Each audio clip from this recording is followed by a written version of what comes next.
আর পয়সাটো 50% ভাড়াটো ফুল না দিবমন। ওরকম অভদ্রামী নেতাকেই লাগে, পাগল বল অভদ্রামী বল যে বল, কিন্তু ওরকম মানুষকে ওরকম নেতাকে মানুষের মনে এরকম হৃদয়ে ঢুক।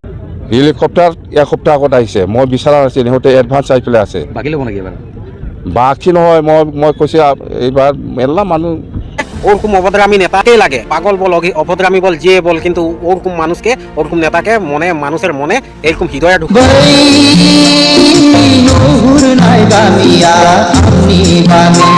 এই কামটো মুখ্যমন্ত্ৰীয়ে কৰিছে নে আমাৰ শিৱসাগৰৰ ডিচিয়ে কৰিছে?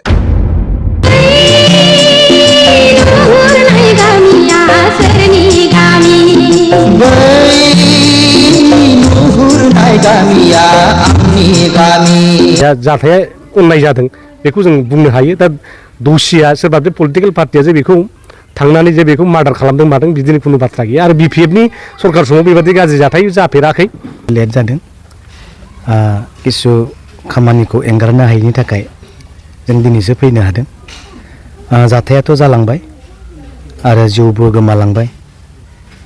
दा आं बेखौनो बुंनो नागिरो, सोरबाया मानिबा थाखाय दाय मावमारदोंब्लाबो जिउ फोजोबनानै सोरनिबा न'खरखौ आलाय आथिनि खालामनायानो जोबथा साजा जानो हाया।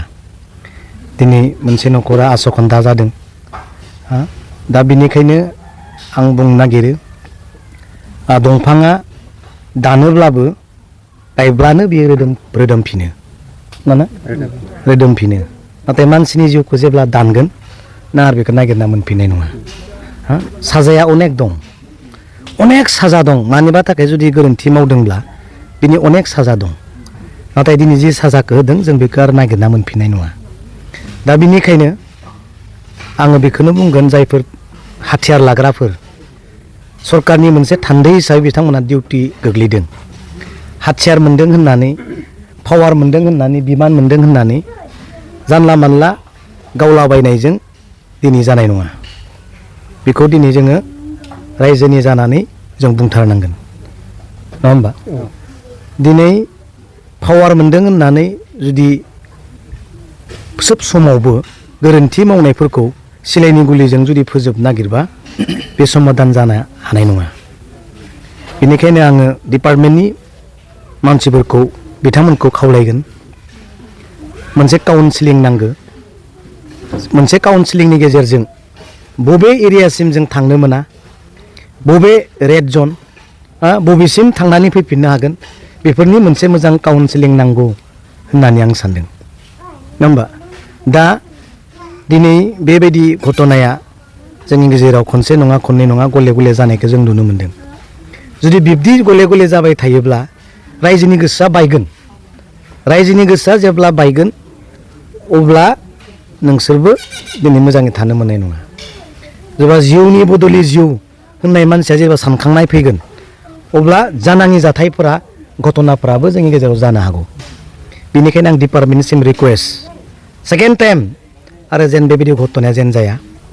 अनेक साजा दं, अनेक सरकारनि आयेन दं, बे आयेनजों थां, नाथाय बिदि जेन जाया बेखौ जों दिनै खावलायगोन।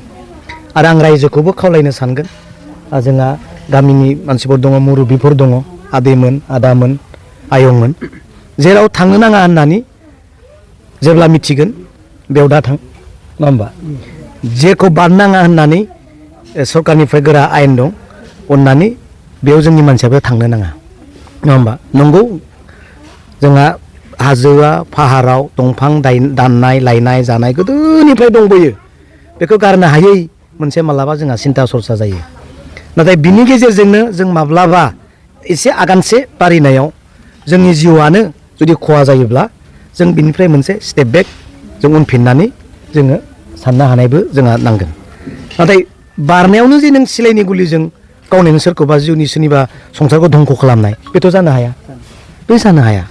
दा बेनिखायनो खावलायदों, जोंनिफ्राय जोङो मस्ट वेलकाम माबा खालामगोन, आपिल खालामगोन, बे न'खरा न्यायखौ मोननांगौ आरो जों नुनांगोन बे न्यायखौ। थांना थानायाव बिथांनि न'खरा जेन बांद्राय उसुबिदायाव जेन गोग्लैया, बिनि थाखाय सरकारा माबा नङा माबा मोनसे राहाखौ दिहुननानै बे न'खरनो होनांगौ, बेखौ जों नोजोर होगोन। बेखौ जों नोजोर होगोन दा बेनिखाय आं खावलायदों दहाय बुंनाय बायदिनो न'खरा दुखु मोनबाय फिसा गथ' 5 इयार्सनि दङ नुबानो नों बोरैबा मोनगोन दा बेनिखाय जोंहा उपाय गैया जों बे न्यायखौ जोङो ग्रोब ग्रोब जों नागिरलांनांगोन आरो बेखौ सरकारखौ जोङो प्रेस खालामगोन सरकार जोङो खावलायगोन न्यायखौ मोननांगौ आरो जेसेबां हायो सरकारनिफ्राय जा सहायखौ बिथांमोना मोनोब्ला संसार दा जिथु बेसा गोथौ मोनसे जुरिजेननाय संसार जाबाय बेहा रावबो गैला न'खराव बे जुरिजेननायाव जेन बिनि न'खर आरो फरियाला जेन खस्थ' मोना बेखौ जोङो नोजोर होनांगोन दा बेखायनो खावलायदों डिपार्टमेन्टखौ आङो बुंखाबाय जेन सेकेन्ड टाइम आरो बेबायदि गोरोन्थि मावनो नांला आरो जोंनि रायजो राजायाबो हजाग थानो थाखाय आं खावलायगोन क्षतिपुरननि बाथ्रा बुंगासिनो दङ बेखौ जोंहा डिपार्टमेन्ट दङ आरो लोगोसे जोंहा सरकार जिहेतु दा रुलिं दंबाय थायो सरकारनि माबा मोनसे माबा नङा बुंगोन जों दा मिडियायाव बुंला जोंबो सहाय खालामनो हानाय मालाबा सरकारनिफ्राय बे मोनसे दायित्वआ जोंनि सायावबो निस्सय फैगोन बेखौ जों सम बायदियै जों खालामलांगोन जोंहा दङ माबा मोनसे दङ सरकाराथ' हेल्प खालामखागोन जोंहा हाग्रामा महिलारि सारा निस्सय गोसोखांगोन जाबायदि नोंथांमोना नुगासिनो दङ बेबायदिनो निस्सय सहाय खालामबाय बा आरो खालामबावगोन बेखौ जोङो दा खोथा होनो हायो थेंक इउ आरो इयुनाव जाहाथे बिदि दाजाथोंसै आरो जोंनि फरेस्ट डिपार्टमेन्टनि मानसिफ्राबो जाहाथे बेबादि बेबादि हरखाब बेफोरबायदि डिसिसन लायाजासे मोनसे नर्मेल बेबस्था हयथ' बेखौथ' हमनोबो हायोमोन बा आथिङावबो गुलि गावनो हानायनि बेथ' परिबेस दंमोन डाइरेक्ट खर'आव गावाबालानो दा बे मोनसे इनजास्टिस जादों जेखि जाया मानो मिजिंथिदों इयुनाव जाहाथे बिदि जाया जोङो बर' सुबुं हिसाबै जोङो जखायसेल'खा आरो दा बेबायदि साफा साफा बिदि गोमोरलांबाय थायोबा जायफोर संसार जानांगौ जायफोर गथ' गथाय खांलांनांगौ बे मानसिफ्रा साफा साफा लाइमोनफ्रा गोमालाङोबा जों सुबुं सानखोआ गोमालांबाय थालांगोन जों खम जालांगोन दा बेनिखायनो बे जोंनि जाथिनि थाखाय मोनसे गिख्रंथाव मोनसे परिबेस जानानै फैदों दा लक'पियाव जानो थांगासिनो दं दा जों बेहाय सुबुं सानखोआ बेसेबां खमायगोन हयथ' मास मोनसेनि गेजेराव जों मिथिगोन दा बे गासिबो बिथिंखौ नायनानै जों रायजो राजाफ्रा साग्रिद जानांसिगोन जाहाथे जों बेवहाय थांनानै थानो हायो मिथिंगाखौबो फोथांना लाखिनो हायो बेराफारसे जोङो मोजां आबाद मावनानै जोंनि गथ' गथायखौबो मोजां फोरोंलांनो हायो बे गासिबो बिथिंखौ दिनै जोङो साननानै नायनांगौनि सम फैदों जायखिजाया जोबथारनायाव आं खावलायगोन बेखौनो जोंनि सरकारा जाहाथे बिथांनि सायाव बिथांनि दा अनजालि बिसि दा रानजि जानानै दङ बिथांनि थाखाय माबा मोनसे बेबस्था खालामगोन उन्दै गथ'सानि फरायनायनि थाखाय माबा मोनसे बेबस्था खालामगोन बिथांमोननि न'खरनि थाखाय जाहाथे माबा मोनसे एक्सग्रेसिया होनायनि बेबस्था खालामगोन आं बेखौ खावलायहरगोन आरो इयुनाव जाहाथे बेबादि रावनिबो मेगनाव जाहाथे मोदै गवा रावबो जाहाथे अबथिरा जिउ बावनाङा बिनि थाखाय आं साफ्रोमबो रायजो राजा बिथांमोनखौ खावलायगोन आरो डिपार्टमेन्टखौ खावलायगोन जाहाथे जोङो मोनसे नर्मेल सिटुवेसनजों लांनानै जोंनि मिथिंगाखौ रैखा खालामनो हायो आरो जोंनि जाथिखौ फोथांनो हायो आरो लोगोसे जोंनि सोलोंथाइ बिथिं रांखान्थि बिथिं समाज बिथिं थुनलाइ बिथिं जाहाथे बेखौबो जों लांफानो हायो बेखौ आं खावलायगोन बे दुखुनांथाव जाथायखौ लानानै जे राजखान्थिनि जिथु गाब गाहोनो नागिरदों जेराव बुंसोलायदों जे बिटिसि सरकारनि समाव बेबायदि गले गले जाथाया मानो जाबाय थायो होननानै अपोजिसननिफ्राय जगाजग खालाम दा बे राजखान्थियाथ' बेखौनो खालामखागोन अपोजिसना पजिसनखौ बेबादि समाल'सना खालामनाय बे जाबाय डेम'क्रेसिनि मोनसे केरेक्टार बेनिफ्राय रावबो जानगाराव थानो हाया जेखि जाया मानो बेवहाय जास्टिस इनजास्टिस जादों दा बेखौ सोरबा सासे आं बादि बा सोरबा पलिटिकेल पार्टिया बुंनायनि अधिकार गैया जोंहा CBI दं NIA दं CIT गानानै तदन्त खालामगोन इनजास्टिसा सोर खालामदों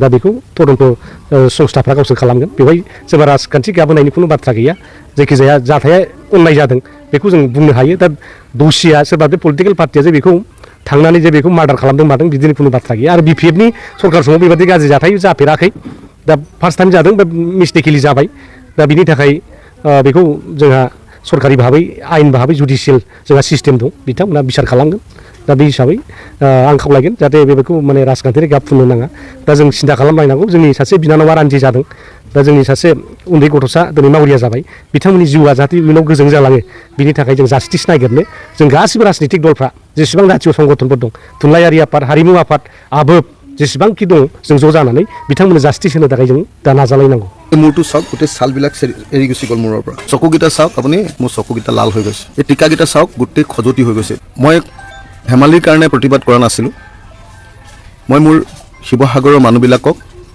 অৱস্থাটোত মাজত বিয়পি আছিলোঁ তেওঁলোকৰ লগতে উঠা বহা কৰি আছিলোঁ কাৰণে মোৰ ভিতৰত প্ৰকৃত খংটো উঠি আছিলে আৰু সেইকাৰণে মই যেতিয়া মোক কথাখিনি ক'বলৈ নিদিলে মই গৈছিলোঁ অকল এটা কথাৰ কাৰণে যে মুখ্যমন্ত্ৰী আৰু বিধানসভাত গোটেই দুৰ্যোগটোক ৰাষ্ট্ৰীয় দুৰ্যোগ ঘোষণা কৰাই কেন্দ্ৰ আৰু বাহিৰৰ পৰা পইচা আনি মানুহবিলাকক ৰিকনষ্ট্ৰাক্ট কৰাব লাগে সেই কথাকেইটা যেতিয়া ক'বলৈ নিদিলে তেতিয়া খং উঠিলে আৰু খং উঠি টেবুলৰ ওপৰত উঠি দিলোঁ আৰু এতিয়া ফাঁচি দিলেও দিব পাৰিব, মাৰি দিলেও মাৰিব পাৰিব, গুলীয়াই যি কয় কৰিব আৰু সেইটোক লৈ ভাবিবলৈ নাই। মুঠতে খং উঠিলে মই বোকাত এতিয়াও আপুনি নিজে চাওক, মোৰ ইমানলৈকে এতিয়া টিকি আছে, কাৰণ শিৱসাগৰত মই কেম্পবিলাকত ঘূৰি আহিছোঁ এতিয়া। গতিকে এই মূৰটো চাওক, গোটেই ছালবিলাক এৰি গুচি গ'ল মূৰৰ পৰা। চকুকেইটা চাওক আপুনি, মোৰ টোপনি ক্ষতি কৰি কৰি টেনশ্যনত মোৰ চকুকেইটা লাল হৈ গৈছে। এই টিকাকেইটা চাওক, গোটেই খজুৱতি হৈ গৈছে এতিয়া। তাৰপিছত আৰু অধ্যক্ষ ডাঙৰীয়াই কি ভিডিঅ' ভাইৰেল কৰিছে, কি ফটো ভাইৰেল কৰিছে, এইবোৰ চাবলৈ সময় নাই মোৰ। যি কয় কৰি থাকক আৰু, ফাঁচি দিলেও দি দিয়ক আৰু। অখিল গগৈক চুমা বাবা বুলি আখ্যা দিয়া একাংশ জনপ্ৰতিনিধিক এতিয়া দেখুৱাই দিছে বিৰোধীত থকা অখিল গগৈৰ নিজৰ শক্তি কিমান। কেৱল ইমানেই নহয়, সাহায্য প্ৰদানৰ নামত বানাক্ৰান্ত কৰা প্ৰতাৰণাৰ দৃষ্টিগোচৰ কৰাইছে মুখ্যমন্ত্ৰী। এইটো হ'ল সাহায্য কিট 7 কেজি 200 গ্ৰাম। অসমৰ মুখ্যমন্ত্ৰীয়ে কৈছিলে যে চাউল থাকিব 8 কেজি মুখ্যমন্ত্ৰীৰ সাহায্য কিটত, দালি থাকিব 4 কেজি, নিমখ থাকিব 1 কেজি আৰু মিঠাতেল থাকিব 1 লিটাৰ। মইতো জীৱনত কেতিয়াও বালক মিঠাতেল বুলি মিঠাতেলৰ নাম শুনা নাই কেতিয়াও। প্ৰথম কথা যে মানুহ বিপদত পৰিলে বুলিয়েই মানুহৰ অসহায় অৱস্থাটোৰ সুযোগ যদি প্ৰশাসন আৰু চৰকাৰে ল'ব খোজে, সেইটো কেতিয়াও মানৱীয়তা বুলি নকয়। বালক মিঠাতেল মই কেতিয়াও শুনাও নাছিলো, জনাও নাছিলো। বিপদত পৰা মানুহক এনেকুৱা ধৰণৰ বস্তু খুওৱাৰ কাৰণে, এনেকুৱা ধৰণৰ কোনেও নজনা, মই শুনামতে এইটো লখিমপুৰৰ পিনে এনেকুৱা ধৰণৰ কোনোবা এটা, মানে মই পিছৰখিনি নকওঁ আৰু নিজে তদন্ত কৰি ল'ব। এইটো দালি হ'ল 1 কেজি, 1 কেজি দালি দিছে 4 কেজিৰ ঠাইত। মই জানিব খোজো যে এই কামটো মুখ্যমন্ত্ৰীয়ে কৰিছে নে আমাৰ শিৱসাগৰৰ ডিচিয়ে কৰিছে। এইটো সঁচা কথা ক'বলৈ গ'লে অসমীয়া মানুহক বিপদৰ সময়ত চৰকাৰে কৰা এটা অপমান। ৰিলিফৰ নামত সদায় কেলেংকাৰী হোৱা বুলি শুনো। এতিয়া আমাৰ মুখ্যমন্ত্ৰীয়ে কমাই দি দিলে, 8 কেজিটো 5 কেজি কৰি দিলে, নে কোনোবা ডিচি বা কোনোবা মন্ত্ৰীয়ে খাই দিলে। চৰকাৰক সমালোচনাৰে থকা সৰকা কৰিলেও কাম আদায় কৰিব জানে অখিল গগৈয়ে। সেইবাবেই অখিল গগৈ এতিয়া চৰ্চাৰ কেন্দ্ৰবিন্দু হৈ পৰিছে।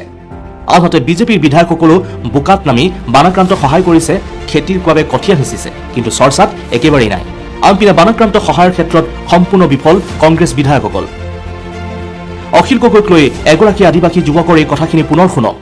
অখিল গগৈ ডাঙৰীয়াকে বহুতে বলে আহে অখিল গগৈ ডাঙৰীয়া বলে একটা অভদ্রামী নেতা লাগে, ও কোনো নীতি নিয়ম নাই জানে। কিন্তু আমাদেরকে ওরকম অভদ্রামী নেতাকেই লাগে। কেনে মানে ওরকম অভদ্রামী নেতাই যদি রাইজের কারণে কাম করে নহয়, ওরকম নেতাকে লাগিছে পাগল বল, অভদ্রামী বল, যে বল, কিন্তু ওরকম মানুষকে, ওরকম নেতাকে মনে, মানুষের মনে এরকম হৃদয়ে ঢুকাই রাখে। কারণ ও যেটা কষ্ট করে আহে আজ বান পীড়িত মানুষগুলার ঘরে যায় কে মানুষগুলাকে রেস্কিউ করছে, কার কি অভাব হচ্ছে ওগুলা দেখছে। ওরকম কাম করা নেতা হ্যাঁ লাগে আমাদের। আসামের রাইজ কমেন্ট করে জানাবি।